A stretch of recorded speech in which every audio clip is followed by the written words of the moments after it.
Hola estudiantes, una vez más nos encontramos. Esta vez vamos a hablar de ética y leyes, las cuestiones éticas y legales que interfieren en el trabajo del PCT. Hablaremos aquí sobre los derechos y responsabilidades en el cuidado de salud del consumidor y los estándares éticos y los estándares legales, el respeto por la vida, el respeto por el individuo y la información del paciente. Vamos a presentar primero algunos términos legales y qué significan. Un estatuto, statute, es una ley que fue aprobada por la legislatura. Una ley civil es un estatuto que va a proveer información a los derechos privados y estipula cuáles son las responsabilidades. El defendant es el acusado. Aquí se le dice el defendido, el acusado. Ok, el plaintiff es la persona que ha sido, que está levantando cargos. Ok, el que está presentando el pleito.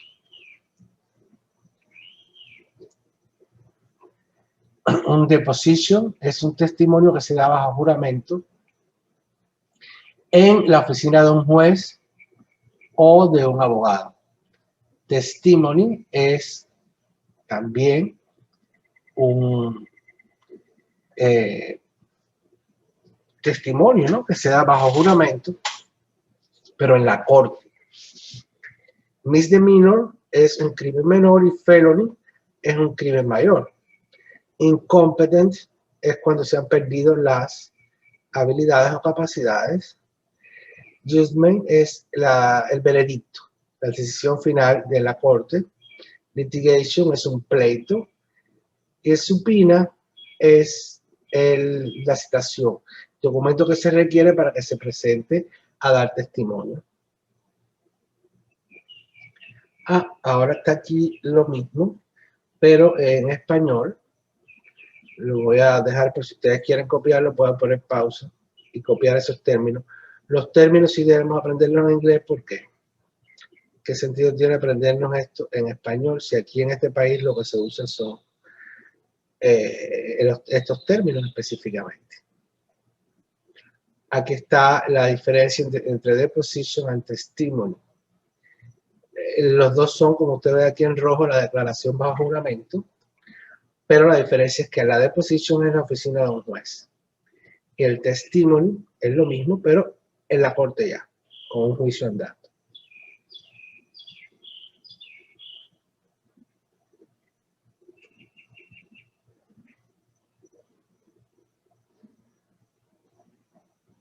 Bien, hablemos ahora del scope of practice. Esto es el alcance de la práctica. ¿Ven? Scope of practice is the legal description of what a specific health professional may or may not do. Es decir, es la descripción legal de qué es lo que específicamente determinado profesional de salud puede o no hacer. Las leyes son escritas en estatutos que definen qué es lo que tú puedes o puedes no hacer. Los centros, o sea, ¿cómo se sabe lo que tú puedes hacer, el alcance de tu práctica? Por lo que dice la ley, por lo que establecen los protocolos que establecen los centros, ¿ves? Que también establecen reglas y regulaciones específicas para determinados procederes. Por ejemplo, a lo mejor el alcance de la práctica de la licencia que tú tienes no permite que tú hagas una acción determinada, un proceder determinado, pero sí lo puedes hacer si tienes entrenamiento y supervisión. Entonces, ¿qué pasa? Que el hospital establece un protocolo en el cual, si necesitan que un PCT, además de hacer sus determinadas tareas, tenga que hacer algo adicional, como a lo mejor es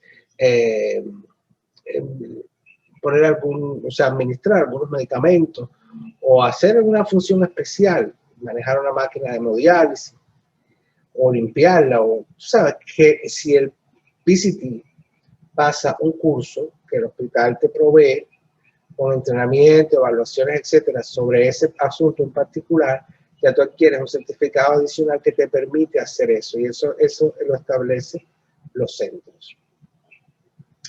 El alcance de la práctica también es gobernado por los protocolos que se establecen, los boards de la licencia del Estado, según la licencia que puedas sacar con tu acreditación, con tu título, y el código de ética que se establece tanto por Estado como por organizaciones, o sea, por organizaciones que sean del Estado o nacionales.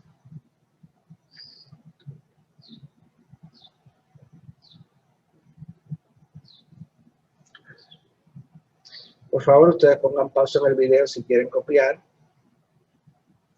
Ok, vamos a hablar ahora de what is ethics, la ética. La ética son los principios de conducta que establecen estándares y son gobernados por la moral y decisiones de comportamiento. Vamos a explicar esto. La ética es básicamente una decisión que según la formación que la persona tiene, la educación que ha tenido desde el hogar y según la cultura a la que pertenecen, que eso es importante también porque en algunos países hay cosas que para nosotros son éticas que para ellos no y viceversa. ¿Okay? Esto lo gobierna los principios religiosos, los principios espirituales. La ética es gobernada por eso, por la educación y la cultura básicamente. Básicamente es una cosa de sentido común muchas veces, qué cosa es correcto y qué cosa no es correcto, qué es lo que se debe hacer y qué es lo que no debería hacer una persona de bien. Son decisiones que la persona tiene y que cumple o no los factores éticos del medio al que él pertenece. Entonces, para prevenir tener problemas con la ética, un consejo general en el caso de los trabajadores de la salud, se puede ser discreto cuando hablamos sobre un paciente o también cuando hablamos sobre empleados o pacientes con otros, hay que ser discreto, no estar transmitiendo información que no te corresponde, que es privada, ni comentando ni juzgar públicamente a nadie. Sea íntegro y honesto. Y en tercer lugar, tenga un fuerte sentido de lo correcto y lo que no es correcto. Ahora, en cuanto a lo que es ético y lo no ético, hay algo que debemos saber. A veces podemos dejar de ser éticos en algún aspecto y no violar la ley, ¿verdad? Puede que tú hagas algunas cosas que no son éticas, pero no violes la ley y no eres condenado, aunque sí seas mal visto si se enteran, ¿no? Ahora, todo acto ilegal, por definición, siempre es no ético. Cuando tú cometes un crimen, cuando tú haces algo incorrecto, ilegal, algo que está en contra de la ley, siempre también está faltando a la ética.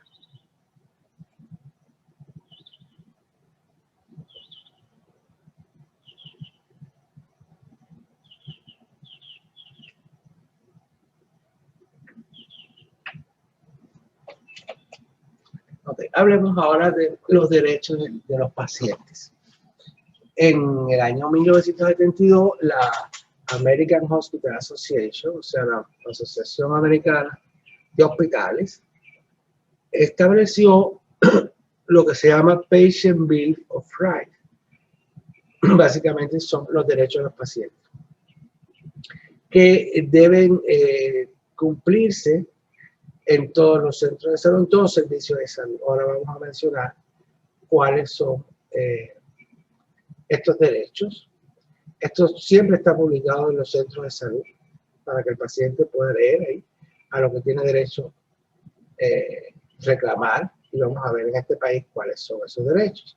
El paciente tiene derecho, hay dos principios generales y después se especifican uno por uno, ¿no? Básicamente hay dos principios generales, son estos. El paciente tiene derecho a esperar ciertas cosas que sean hechas para sí, tomando en cuenta su seguridad y su bienestar. En sentido general, cuando va a un médico, ¿no? o está recibiendo un servicio de salud cualquiera.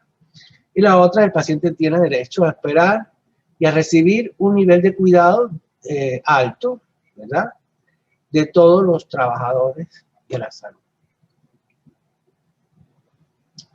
Hablemos ahora de estos derechos más específicos, ¿no? Número 1, el paciente tiene derecho a ser considerado, a ser tratado respetuosamente, ¿no? Es decir, tener un cuidado respetuoso. El paciente tiene, número 2, el paciente tiene derecho a obtener de su médico una información actualizada, completa, relacionada con su diagnóstico, tratamiento y el pronóstico en términos que ellos razonablemente puedan comprender. No se le puede explicar al paciente las cosas en términos médicos, sabiendo que el paciente no tiene a lo mejor el nivel cultural necesario, el nivel técnico de vocabulario para entender lo que le estás diciendo. Se supone que la persona trate siempre de que él entienda lo que está pasando. Y para eso tienen que hablarle con términos que él pueda comprender. Número 3, un informe consent. Estos son los consentimientos firmados que se hacen. Cuando tú das un consentimiento antes de operarte, o a veces hasta antes de sacarte una muela, o cualquier tratamiento que vas a recibir. Tú tienes que llenar un papel a veces que te ponen delante y que lo firmes, donde dice cosas. Bueno, ese papel, tú tienes derecho a que sea en tu idioma, a que te sea explicado de manera que tú puedas comprender el propósito del proceder, cuántos riesgos tienes y la probable duración de incapacidad que puedas tener si con este procedimiento, no solo si sale bien, sino también si saliera mal. O sea, ¿cuál es el riesgo que corres? Adicionalmente, el paciente tiene derecho a que se le expliquen las alternativas médicas significativas que él tiene y elegir una de ellas. ¿No? Tú tienes varias soluciones. Tú no puedes, porque tú ofrezcas un tipo de tratamiento, negar que no, tú sabes, en el informe consent debe decir que, bueno, si usted no quiere hacer este tratamiento, que es el que usted lo está ofreciendo, tiene la alternativa de, ahí debería decirlo, hacer esto, esto o aquello. ¿Verdad? Es lo correcto, para que usted tome una decisión basada en información. Número 4, el paciente tiene derecho a rechazar tratamiento y a ser informado de las consecuencias médicas de su acción. Pues, ustedes saben que aquí tú firmas el alta y te vas, aunque te estés muriendo. O sea, tú no estás obligado a estar allí. Lo que sí tienes que firmar un papel que diga, oye, yo sé que estoy en riesgo si me voy, pero me voy. Y ya, no te pueden obligar a quedarte. Número 5, en las discusiones de caso, las consultas que se puedan hacer sobre un caso específico, sobre un paciente determinado, los exámenes y los tratamientos deben ser tratados discretamente.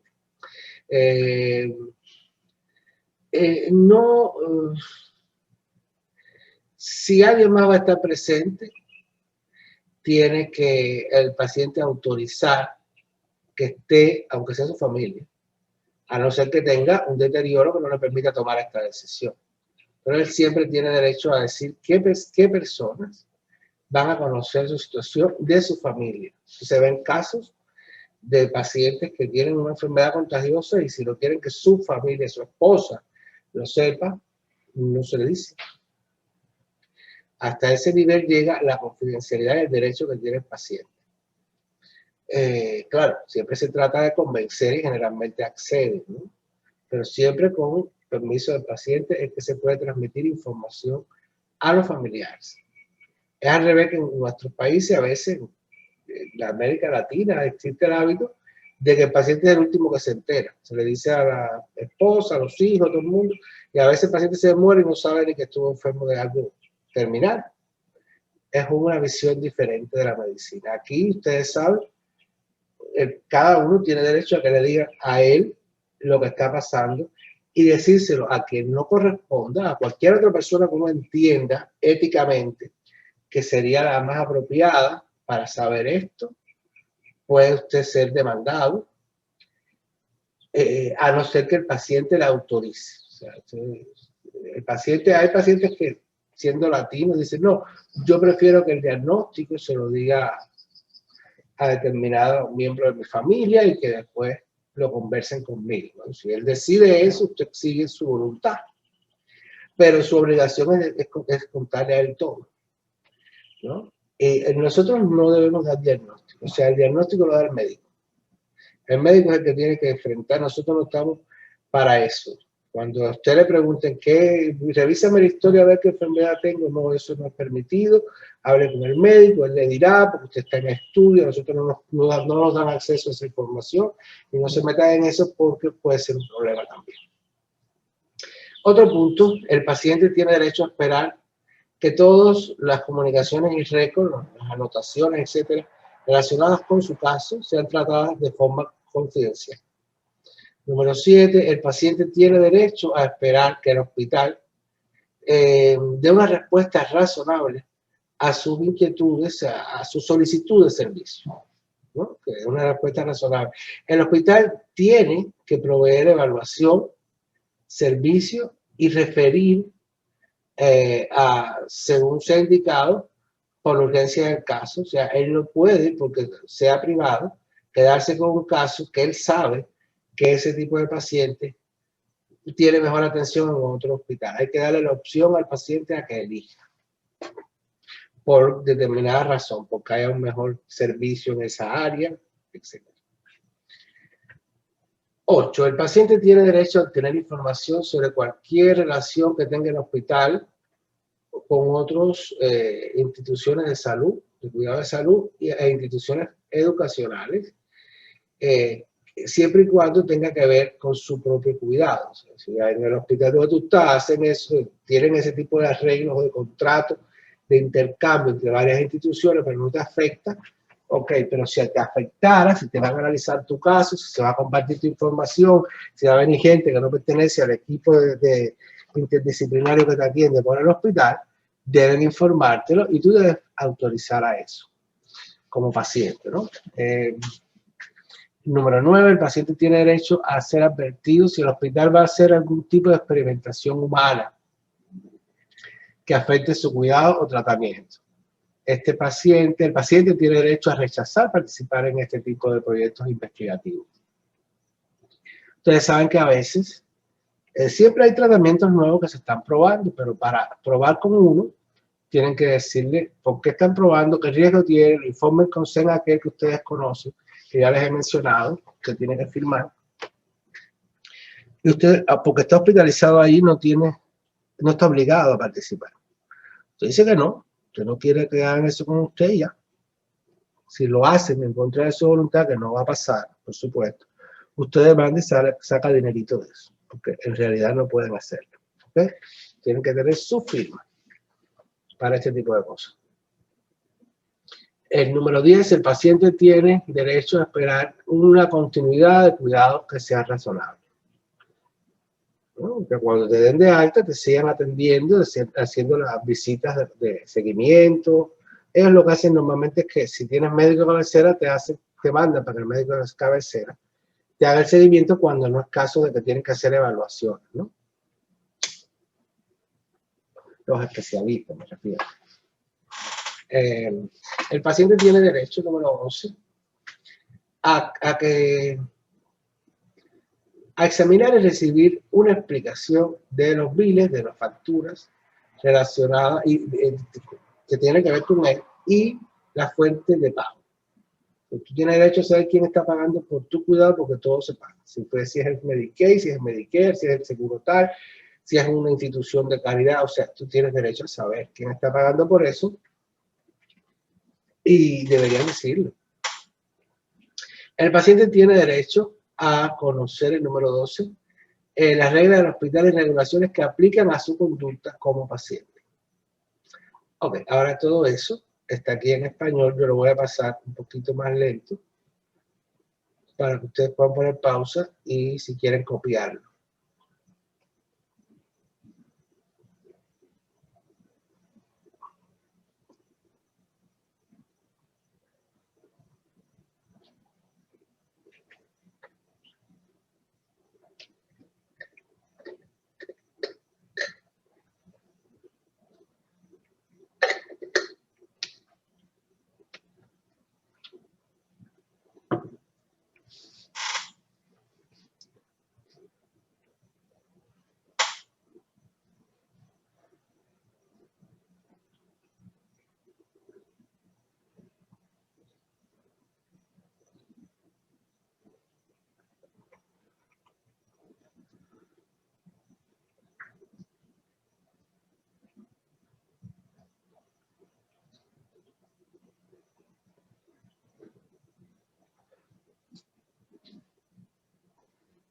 Ok, este es otro punto de la clase, que son los torts. Los torts son, nosotros podríamos traducirlo como agravios, o sea, el daño que pueda ejercerse contra otra persona.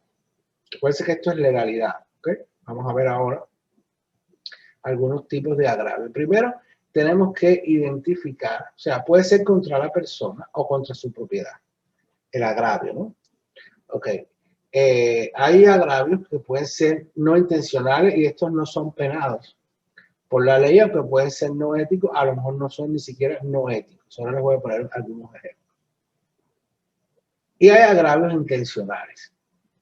Los agravios intencionales sí son penados y con penas bastante, a veces bastante severas, según la situación. Entonces debemos conocerlo, no va a ser que por error cometamos alguna de estas cosas por ignorancia, no tan graves, porque tan grave no creo que la cometamos, pero sí que puedan señalarnos en alguna de estas cosas y meternos en un problema legal. ¿Ok? Entonces, fíjense, los agravios no intencionales son aquel daño que tú le haces a otra persona, pero tú no has querido hacerse. Vamos a poner un ejemplo. Un ejemplo que puede ser común. Una paciente puede que se enamore de su terapista o de su PCT. Y entonces tú no tienes interés en esa persona, puede que esa persona sufra, es un daño, pero tú no tienes nada que ver con eso. Tú no estás obligado a estar con todo el mundo. O sea, se entiende la idea, ¿no? O sea, a veces uno puede hacerle daño a otra persona sin querer. Es no intencional, eso no es penado, eso no tiene ningún tipo de problema, obviamente. Usted no es un monigote que tiene que hacer todo lo que la gente quiere, ¿no? Está eso clarísimo. Aunque la gente sufra por alguna cosa que supone que usted debe hacer, pero no es ni está dentro de su contenido de trabajo, ni es su deseo hacerlo. Entonces, nada, no hay ningún tipo de problema, aunque se puede considerar daño. La persona puede decir, no, estoy dañado psicológicamente, y hacer cosas en función, haciéndose daño a sí mismo o creando una situación X, debido a que tú estás en un escenario ahí y te ves involucrado en alguna situación desagradable. Puede ser cualquier cosa. No, yo dije ese ejemplo, pero puede ser cualquier otra cosa y bueno, eso es muy intencional, se define así, no tiene problema. Ahora, vamos a los intencionales, que sí tenemos que tenerlos claros. Y que, déjenme decirle, es más común de lo que uno se imagina. Desafortunadamente, la gente está muy dañada, enfermita de la cabeza. Desafortunadamente es bastante común. El battery. El battery es cuando se toca a una persona ilegalmente, o sea, sin el consentimiento. Tocamiento raro. Muchas veces relacionados con cuestiones de manoseo y cosas que tienen más que ver con el rascabucheo y ese tipo de comportamiento que pudiera pasar. Y la persona te puede demandar. A veces en este país tocar a una persona ni siquiera con fines sexuales puede ser considerado una gran ofensa. Nosotros los latinos estamos acostumbrados a mucha más cercanía, ¿no? Y no con nada malicia ni nada. Pero ellos pueden interpretar los toques, los tocamientos que nosotros hacemos a veces para saludarlos, ellos pudieran interpretarlo. Hay que tener mucho cuidado según la cultura, porque esto es multicultural, entonces hay gente de todos los países, hay gente que tiene costumbres muy raras y visión del mundo muy distinta a la nuestra. Hay que ser medido, mantener la distancia. El asalto, que sería el segundo, ya esto sí es darle golpe a otra persona. Golpe, directamente, darle a golpe, darle un bofetón, un cocotazo, cualquiera de esas cosas que se les pueda ocurrir. Bueno, por supuesto, esto es penal. El false imprisonment, este es uno de los que se puede, sin querer, cometer este error. Y le voy a explicar cómo. Esto es cuando tú restringes a una persona, por supuesto contra su voluntad. Yo no creo que nadie quiera que lo restrinja por su voluntad. Restringir, ¿sabe lo que es? Amarrarlo, dejarlo en la cama sin. Pero es que aquí esto tiene sus detalles. Por ejemplo, es una restricción darle un medicamento para dormir. Porque tú lo restringes, tú lo mantienes en la cama para que no te moleste a todos tus pacientes tranquilitos de día y durmiendo, y tú tranquilo viendo una novela, ¿no? Mientras tú pasas tu turno, y eso es totalmente ilegal. Y por supuesto, estás usando una medicina que tú no estás autorizado a recetar. Está claro, aunque sea Benadryl, que mucha gente la puede usar para tranquilizar al prójimo. Todo eso es restricción. Hay que recordar la restricción química. La restricción química se hace, pero se hace firmada por un médico, justificándola muy bien cuando el paciente está agitado, cuando peligra su vida, por un tiempo determinado. O sea, ellos tienen sus parámetros para restringir a una persona. Por ejemplo, a lo mejor no es que sea una persona con demencia, a lo mejor una persona que simplemente salió de una operación, la anestesia, no le cayó muy bien, vamos a decir, y se le prolongó el estado de confusión. Entonces, a veces ellos deciden sedarlo por unas horas más hasta que libere se acabe el efecto de la anestesia y después se despierte y sea consciente, pero es para que no se haga daño al paciente. ¿Ven? Entonces, ese tipo de restricciones químicas con medicamentos, nosotros no la podemos decidir. Siempre tiene que venir eso lo hacen los médicos y lo administran los enfermeros registrados, porque tienen que firmar por eso y ellos saben lo que están haciendo y cualquier problema es de ellos. Pero eso de que, ay, déjame darle un poquito de algo a la gente para que se duerma y yo no tener tantos problemas, eso es grave. Y por supuesto que es penado. Bien, para que no piensen que solamente poner una cadena a la gente y amarrarle la pata a la mesa. Hay restricciones específicas. Existen, ustedes lo van a estudiar, un grupo de equipos de restricción. Equipos que no permiten, por ejemplo, que el paciente se levante de la cama o que el paciente se toque, se ale los tubos que tenga puesto, ¿no? Durante un periodo de tiempo. Hay restricciones para pacientes con demencia. Y una serie de restricciones,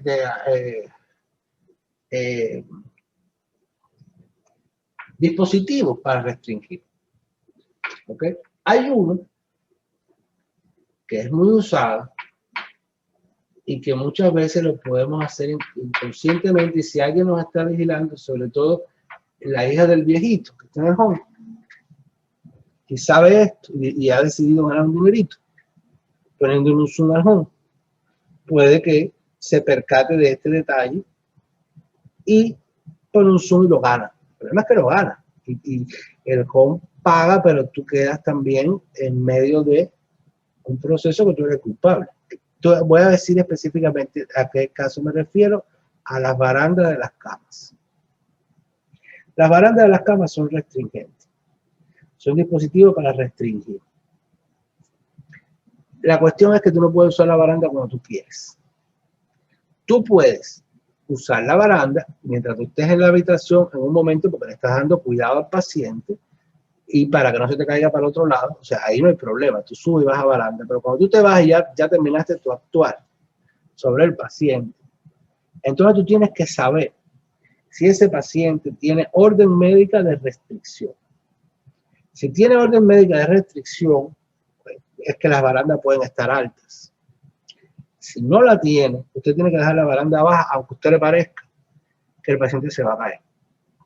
Y si usted tiene mucha duda, usted tiene que llamar a su supervisor y decirle: mire, a mí me parece que este paciente se va a caer, que él no está como que está así con la baranda baja todo el día.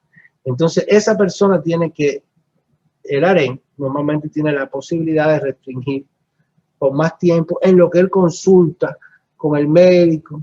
¿Ve? Puede que decida restringir al paciente porque es verdad que está en riesgo.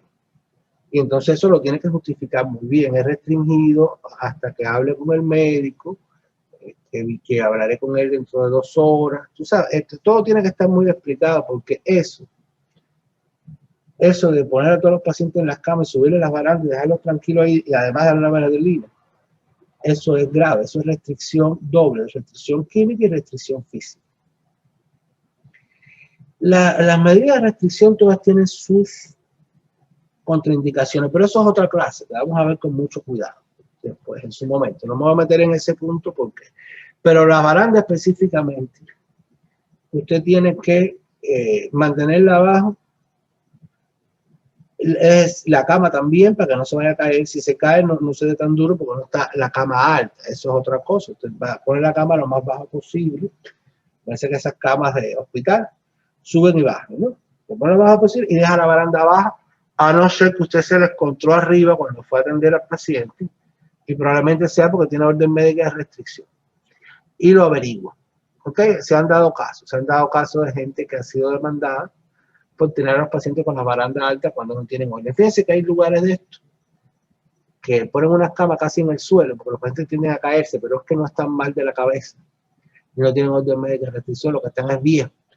Entonces ellos tratando de ir a orinar, bien de su cabeza, normal, se caen. Entonces lo que hacen es que le ponen la camita baja, casi en el suelo. Hay pacientes que le ponen la cama en el suelo. No sé si lo han visto. Si tuviéramos en el aula, yo le buscaría imágenes de ese tipo de cama. Pero seguramente que la busquen en internet, camas de paciente en el suelo. Pero ustedes vean, se duermen como los chinos, como los japoneses, creo que son los que duermen en el suelo. Bueno. Esa es la situación con el Fast Imprisonment. Tengan cuidado, averigüen bien antes de limitar la movilidad de un paciente. El abandono es el otro agravio intencional. Eso es terminar los servicios sin que se le notifique al paciente o sin el consentimiento del paciente. Dejarlo abandonado, no darle más atención. Por supuesto que esto es penal. Eso pasa a veces con los pacientes que no tienen familia, no tienen llore por ellos. Entonces a veces, tú sabes, no dejan de hacer las cosas y lo tiran ahí. Desgraciadamente pasan esas cosas. Ahora me imagino que con el COVID, como la gente no puede estar cuidando a sus familiares, esto haya sido desastroso allá en los hospitales. Esperemos que no, pero no. Es terrible. Bueno, acá vamos a hablar de cosas desagradables.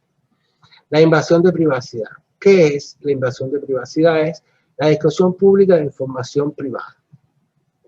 ¿Se entiende esto, no? Tú no tienes por qué hablar con otras personas de la información privada de nadie. Esto es penal. La difamación de carácter. Bueno, esto es cuando se discute, ya sea verbal o escrito, o por escrito, cosas sobre alguien que puedan dañar su reputación. No se trata de la opinión que usted tenga o no se trata de si es verdad o es mentira lo que usted está diciendo. Si lo que usted está diciendo la persona afectada puede considerar que daña su reputación, puede demandarlo. A no ser que sea un personaje público. Cuando es un personaje público, esa gente, los pobres, no tienen vidas privadas. Tienen que estar expuestos así, que hablen todo lo que hablen de ellos en la televisión y todo. Esa es su carrera, para eso cobran mucho. Ellos saben que están dispuestos, igual que los políticos, ¿no? Son personajes públicos, pero normalmente la gente común y corriente no es pública. Y por lo tanto, usted no puede hablar mal de la gente. Ni siquiera bien, de manera que la persona pueda considerar que eso que usted está diciendo daña su reputación. Pueden demandar. Y lo otro es la fraud and misrepresentation. Fraude. ¿Qué es esto? Cuando usted sabe que cometió un error, usted lo oculta. O sea, usted oculta información para cubrir errores suyos o de otros. ¿Entiende? Usted vio cómo le estaba dando golpes una persona de eso, o como le estaba haciendo incorrectamente una compañera de trabajo a alguien, a un paciente, y usted está en la obligación de tomar alguna medida. Generalmente, depende del caso, se puede hablar con la persona y tratar de que no pase, pero usted tiene que reportarlo, no puede. Ese es el problema, porque es que cuando se arma el lío, si usted estaba ahí, usted ocultó información y comete este delito. Porque todos estos son delitos. Y por último, que tiene, esto tiene por donde cortar, que también vamos a hablar de eso en otro momento, del abuso.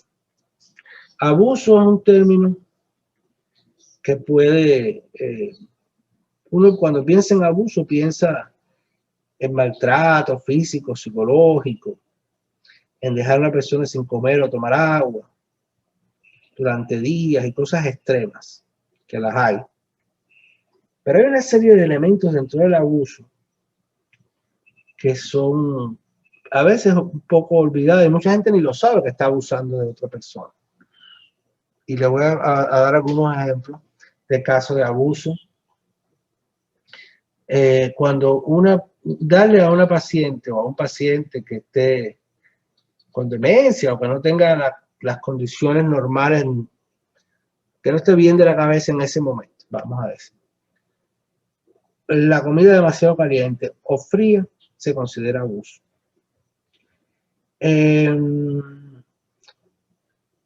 Darle, por ejemplo, que la persona te esté llamando y tú ignorarla todo el tiempo. Eso se considera abuso, aunque la persona tenga demencia. Lo que se hace no es ignorarlo. Hay que aprender técnicas para manejar a esos pacientes y las vamos a estudiar cuando estudiemos en la materia de Alzheimer y otras demencias. Ahí les vamos a enseñar cómo se manejan esos tipos de situaciones que el paciente está incómodo gritando y te llama por gusto, para decirte lo mismo, porque tiene una demencia. Entonces mucha gente piensa que dejarlo ahí está loco, está mal, no puedo estar haciéndole caso, entonces no le hace caso a su solicitud. Eso es abuso. Ya hablaremos de eso en su momento, cómo se trata en esos casos. Hay una fórmula, hay formas de resolver esos problemas y no tener que abusar de la gente y dejarla que grite ahí como si fuera un, no sé.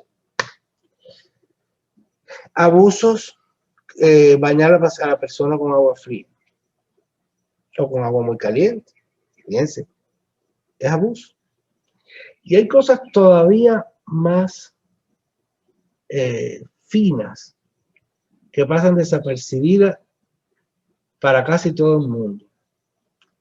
Por ejemplo, una de las señales de un paciente abusado es que tenga un estreñimiento tal que tenga un impacto fetal.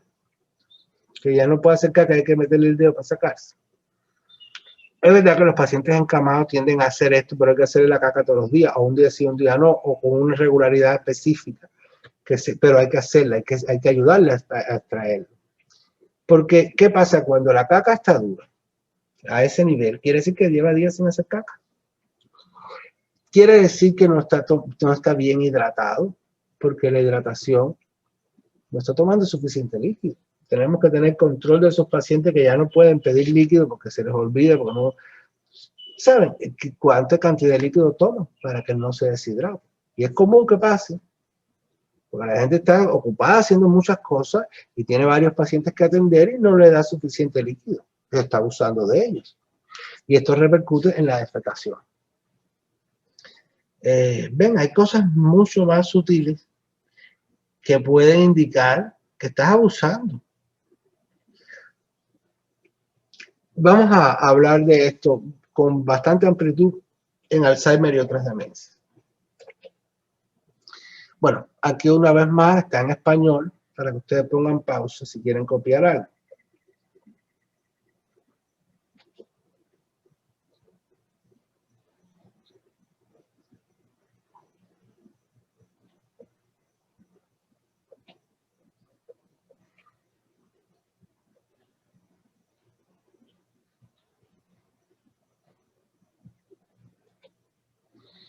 Ok. Vamos a este otro punto. Los pleitos de salud, la mayoría de las veces, son por una de estas razones. O una negligencia o una mala práctica. Y la diferencia está muy condensada ahí en eso que está escrito ahí. Vamos a analizarlo. Negligencia y mala práctica son las dos pleitos de salud, pero cada una no se sabe ni cuál es peor. Depende de las consecuencias que hubo de eso, ¿no? Pero a ver si lo entienden. La negligencia es cuando se supone que usted haga un cuidado determinado, usted sabe que eso es lo que tiene que hacer, está dentro de su conocimiento habitual, y usted no lo hace. Vamos a suponer que usted sepa, tiene que saberlo si estudió este tipo de cosas, si está cuidando pacientes, en algún momento se lo explicarían, y nosotros por supuesto en algún momento lo explicaremos también. Sepa que los pacientes encamados hay que cambiarlos de posición cada 2 horas, para que no le saquen escala, para mejorar la circulación, para evitar, por muchas razones, hay que estarlos cambiando de posición en la cama, aunque estén encamados. Si usted falla en hacer eso y el paciente tiene una consecuencia debido a su fallo, usted puede estar implicado. A lo mejor pasa desapercibido y no lo llaman, pero usted tuvo que ver con el problema, porque eso tiene consecuencias. La consecuencia de estar en una misma posición mucho tiempo, entre otras, son las escalas. ¿Ok? Y eso también, todos estos temas los vamos a discutir en su momento. Estoy poniendo un ejemplo. Una negligencia es cuando usted tiene que hacer algo, usted sabe que le corresponde, usted sabe que el cuidado se hace de determinada manera y usted lo hace de otra manera. Eso es una negligencia. La mala práctica es cuando la conducta suya indica que usted tiene una pérdida de sus habilidades profesionales. Generalmente es por descuido, otras veces es por ignorancia, porque olvidó cosas, porque no pensó en esto en aquello en un momento determinado. Entonces, la mala práctica puede hacerse cuando se administra una medicina, cuando se ofrece un cuidado, cuando se hace un diagnóstico, cuando se está ofreciendo un tratamiento médico quirúrgico. Y la mala práctica y la negligencia no son exclusivos del médico. Cualquier personal de la salud puede cometer esto. Y esto trae consecuencias para el paciente. Uno cree que esto nada más que no, los médicos no, cualquiera, el que limpia ahí, que está vinculado ahí, puede por mala práctica o por negligencia dejar el agua derramada en el piso, un pomo o algo que no debía, el paciente se rebaló, se partió la cabeza y es negligencia de la persona que era responsable de eso, ¿me entiendes?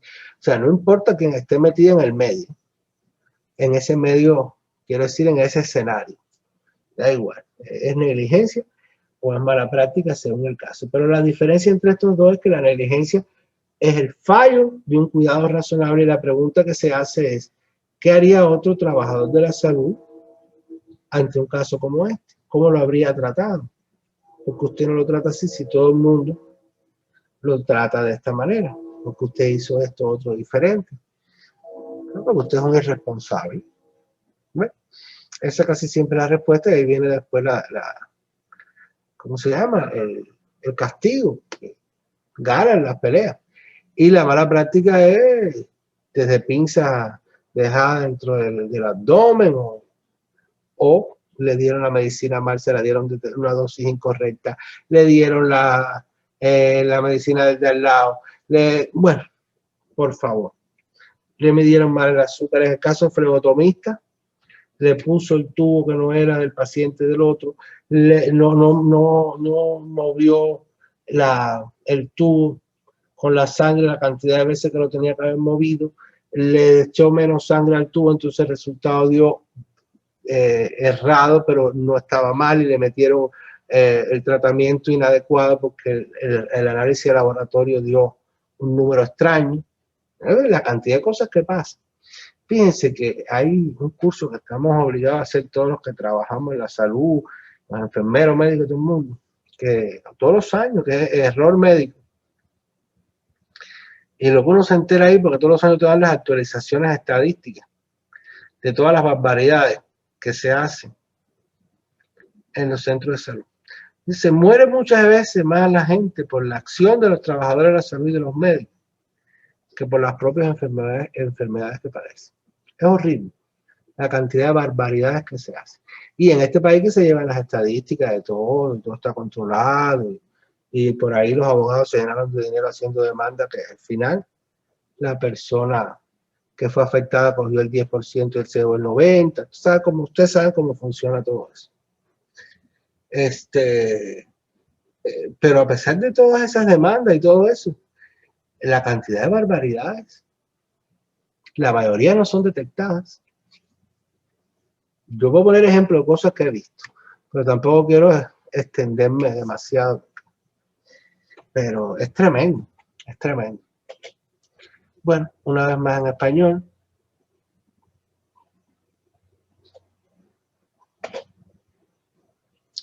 Aquí ya les expliqué esto, pues, cuáles son las preguntas que uno se hace. Vamos a ponerlo en español.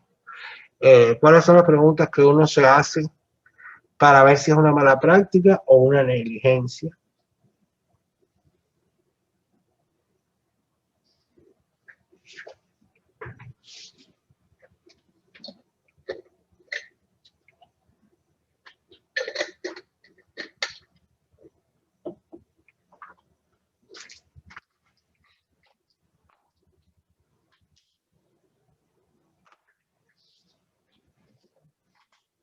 Bien, aquí ya finalmente vamos a hablar de cosas muy generales que son de sentido común y que ayudan a evitar que uno caiga en un pleito, porque acuérdense que esto también se trata de que ustedes más o menos se comporten de manera que la gente tenga menos tendencia a demandarlos. Entonces, siempre van a demandar menos a las personas corteses y amables. Si usted es amable con todo el mundo, no van a creer que usted es un irresponsable, que se quedó dormido, que hizo un error, que cometió un error, y no lo van a demandar. Probablemente eso sea un buen consejo a seguir. De todas maneras, si no le sirve para eso, le servirá para alegrar la vida a la gente que está a su alrededor, que también es una buena misión, ¿no? Porque amargados todo el tiempo lo que hacemos es que la gente se sienta mal. Ok. La otra cosa que usted puede hacer para evitar demandas, en sentido general, una norma de trabajo, es no se meta en nada, no dé opiniones sobre otro trabajador de la salud. Porque cuando usted esté dando opiniones, sobre todo con un paciente, vamos a poner un ejemplo. Usted está hablando con su paciente que usted lo quiere mucho porque es muy amable y cortés. Y entonces le comenta, no, si aquel, el de por la tarde, y ahí le mete un chisme. Que es verdad, pero ya usted encendió la candela. Entonces ahí se forma el enredo, esa persona se lo dice al afectado, o a lo mejor él también es afectado en el turno siguiente, ¿me entiende? Y cuando viene a ver está de testigo en un juicio. Entonces no se mete en eso, quédese tranquilo. Usted si ve algo serio, usted repórtelo a su supervisor y que él se encargue de llamar la atención, lo que sea, pero no chismorreteo y mucho menos con los pacientes. No utilice, evite usar, aunque usted lo haya oído, que lo dijeron los médicos, las enfermeras, no diga usted curado. No use esa palabra. Oye, cómo ha mejorado, que bien le ha ido, que bien se ve que ha evolucionado, según lo veo bien. O sea, hay expresiones que pueden ser más suaves, pero cuando tú utilizas la palabra curar, una persona después empeora y puede decir, este me dijo que yo me había curado ya. Y yo estaba tranquilo y resulta que algo me hicieron porque ya no estoy bien. Se da cuenta de ese tipo de cosas que parecen tonterías, pero es que pasa. Claro, le pasan más a los médicos y a los enfermeros. Los médicos, para decirte que estás bien totalmente, eso aquí va a ser difícil. Ellos tratan de decir, ha evolucionado muy bien, vamos a ver cómo sigue, ¿no? Pero siempre le van diciendo a uno lo que le pudiera pasar. Si no se cuida, si hay que usar el mal, si la medicina no funcionó. Ellos tratan de protegerse un poco porque cuando ellos dicen, ya estás curado, olvídate de eso, hay un problema porque el paciente te puede mandar después. Además, tú puedes estar equivocado. Puedes estar equivocado aunque seas médico. Tú puedes creer que un paciente se curó y no es tal. Que no lo uses. Nunca utilices la palabra error. Mistake. No. Error. Evita esa palabra. Es malo. O sea, puede crearte un problema. Puede levantar una alarma en quien no la tenía. A lo mejor el error que cometiste. Estoy hablando que esto es con los pacientes y eso, ¿no? El error que cometiste a lo mejor no tiene la menor importancia, pero ¿ves? Evita eso. Toma tu tiempo con los pacientes. No andes corriendo y haciéndolo todo lo loco. Y que el paciente no sienta que le estás dedicando su tiempo. Eso es un buen consejo. Recuerden que muchas personas van más al médico porque necesitan conversar y no porque se están enfermos. Las enfermedades muchas veces tienen un origen psicosocial. Y hay gente que, aunque parezca mentira, van al médico a hablar. Entonces, hay muchos los ancianos que se van aislando y entonces después, cualquier cosa que les permita a ellos conversar, y el médico es una buena oportunidad porque están obligados a atenderte. Entonces, toma tu tiempo con los pacientes. Estamos hablando de cómo evitar demandas o pleitos.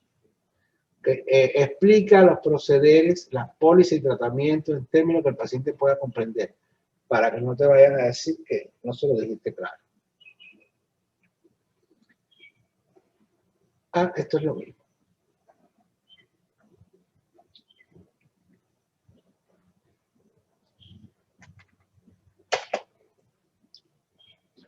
Seguimos. Incluye la familia del paciente en el cuidado, a menos que el paciente te diga que no lo hagas. Estamos hablando de que tú estás dando una atención al paciente y la familia ya está enterada de todo porque se lo dijeron la gente. No es que tú estés incluyendo más allá del límite de tu alcance de tu práctica, sino que hagas que la gente colabore. ¿Ves? Atiende, porque la familia muchas veces es la que demanda, no el paciente. Cuando la familia se siente atendida, es probable que sea más condescendiente. Vea los seminarios en service, que son este tipo de cursos que se hacen de actualización. Traten de ir, de leerlo. Por internet hay ya muchas escuelas que están ofreciendo este servicio y es muy bueno en algunas de ellas. Hay uno que yo uso que lo que se paga al año son $30 y todos los servicios que tengo que hacer los hago y muchos más, porque hay información de muchos. Son cursos igual que estos que nosotros hacemos, pero de un día, ¿no?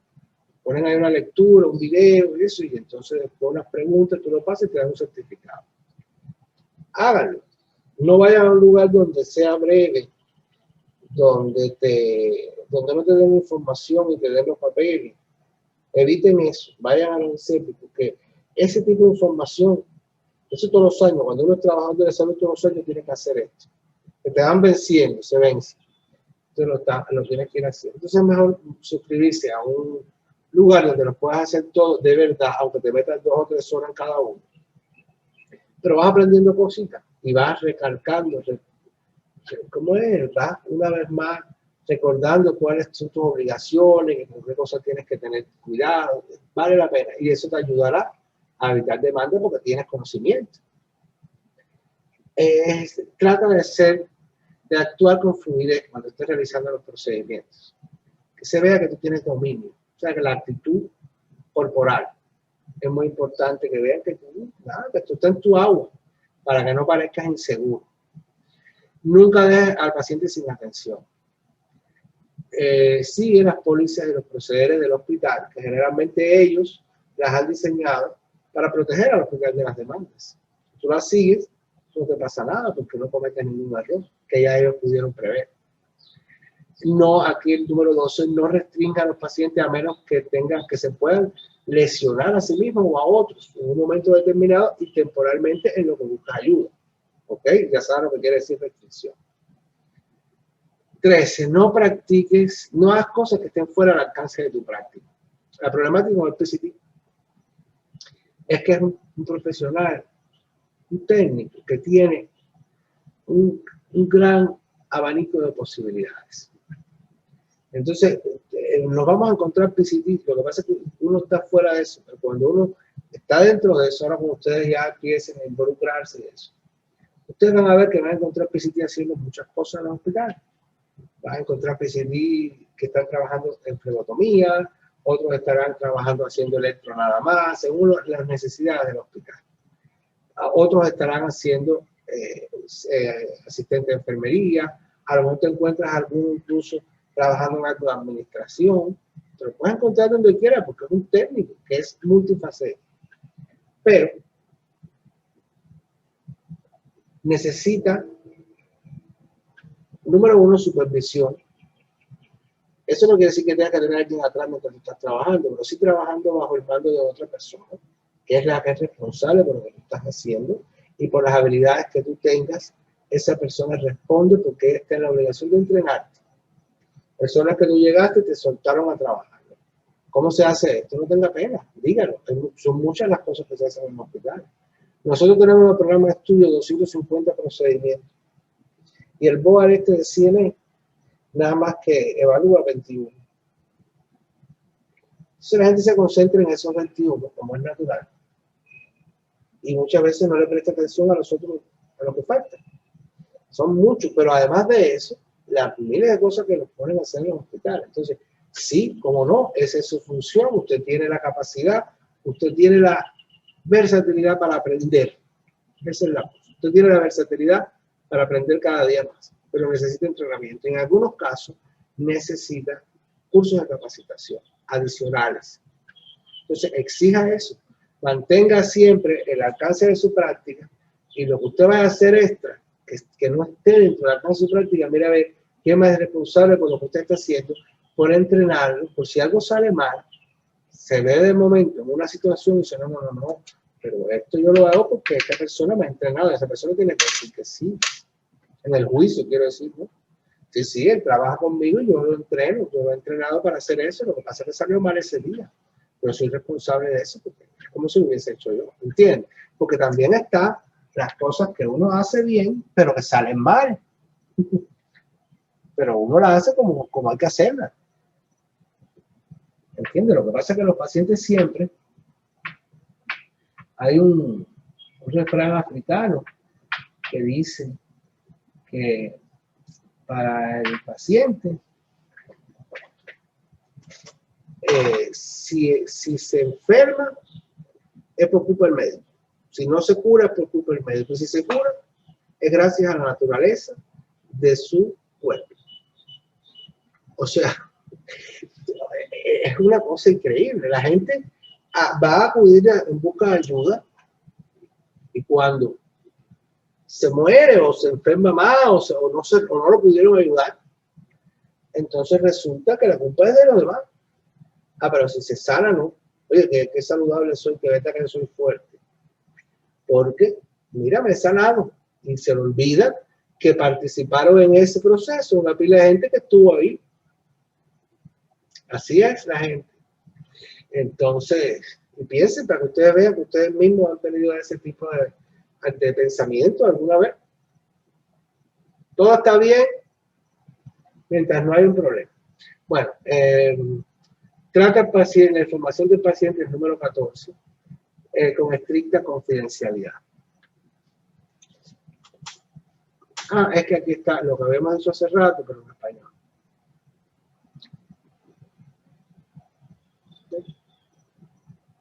La misma cosa.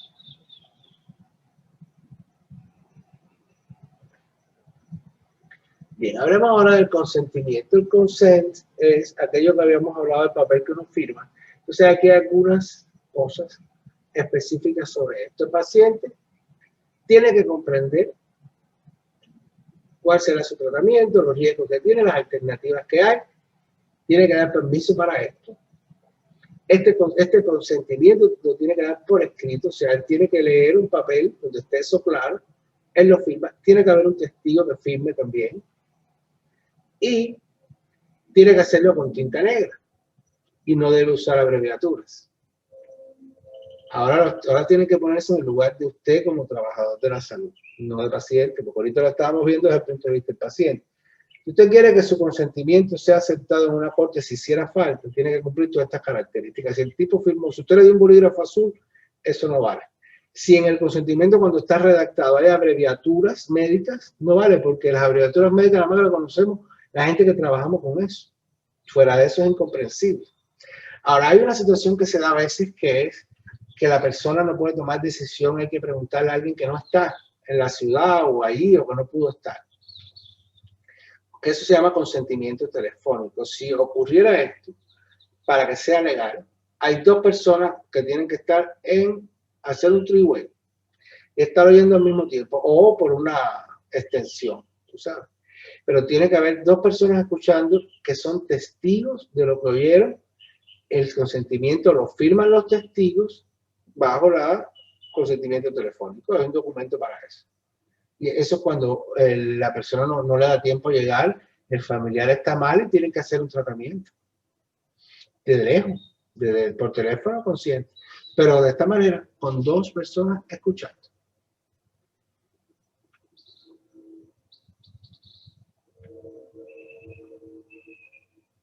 Finalmente, este es el último punto de la clase. Esta es la ley del buen samaritano. A veces ustedes deben haber oído mucho aquí que si ves a alguien en la calle con problemas, déjalo, porque si lo toca, puedes caer demandado y te puedes buscar un problema legal. Esto no es necesario. Uno puede ayudar a la gente. O sea, usted tiene determinada habilidad y usted puede ayudar a otros en situaciones inusuales de emergencia. No es tampoco por gusto, porque si hay una medida y la persona no corre su... Tú sabes, hay situaciones en las que uno tiene que evaluar que es mejor esperar a que llegue el 911, ¿no? Porque es lo que hay que hacer. Pues aquí llega rápido. Pero hay situaciones en las que se requiere una acción más rápida y a veces la persona va, a lo mejor da un CPR, por ejemplo, una resucitación cardiopulmonar, o hizo algún tratamiento fuera de su trabajo, a lo mejor es médico el que lo está haciendo, y después ese individuo o la familia los demanda. Pero aquí está la ley del buen samaritano, que enseguida viene tu abogado y dice, no, pero es que eres un buen samaritano. Entonces él se vio en una situación inusual de emergencia, no había otra persona más calificada que él allí, él tenía algún recurso que ofrecerle de ayuda y se lo ofreció. Algo salió mal, el paciente tuvo una complicación o lo que fuese, pero es que él es un buen samaritano y él lo hizo por buena fe.